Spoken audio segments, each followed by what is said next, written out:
Papasakayin ni Ramon at Tanggol ang mga gerero. Kusang isinuko ni Tanggol ang kanyang sarili sa presinto kasama ang kanyang lolo at itong si Franco. Pero sa likod ng plano ni Tanggol, may nakaabang na panganib sa mga gerero na kung saan ito ang kanilang ikakabagsak.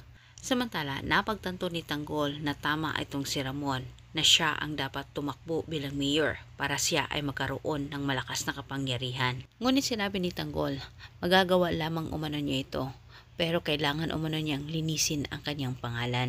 Subalit hindi sang-ayon nitong si Ramon sa desisyon ni Tanggol sa takot din niya na baka hindi na makabalik umano ang kanyang anak at tuluyan na itong mabulok sa kulungan. Paliwanag ni Tanggol at hiningi niya sa kanyang ama na siya umano'y pagkatiwalaan dahil may pinaplano umano siya. Samantala sa kabilang banda, sa sobrang pagkadesperado ni David na magkaroon ng pera, bumalik siya sa pasugalan na kung saan nagtagpo muli sila ni Miguelito.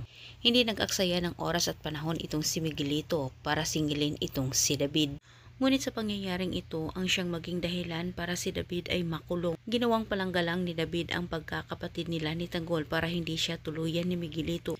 Kinumbinsi ni David itong si Miguelito na siya'y gamitin umano para papagsakin ang mga Montenegro. Samantala sa kabilang banda, bago magtungo sila Tanggol sa presinto, nag-usap-usap silang tatlo. Sinabi ni Tanggol kay Ramon na siya'y pagkatiwalaan umano dahil lahat ng kanyang gagawin ay para umano sa kanilang ikakabuti. Planchado na ang plano ni Tanggol.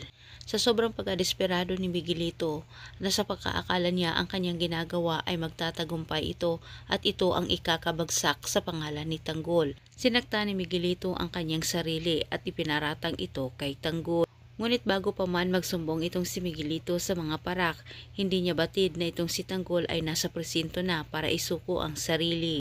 Ang buong akala ng pamilya Guerrero, lalo na itong si Rigor, ay napabagsak na nila itong si Tanggol. Wala silang kamalay-malay na sila ang niloko ni Tanggol. Maraming salamat sa panonood.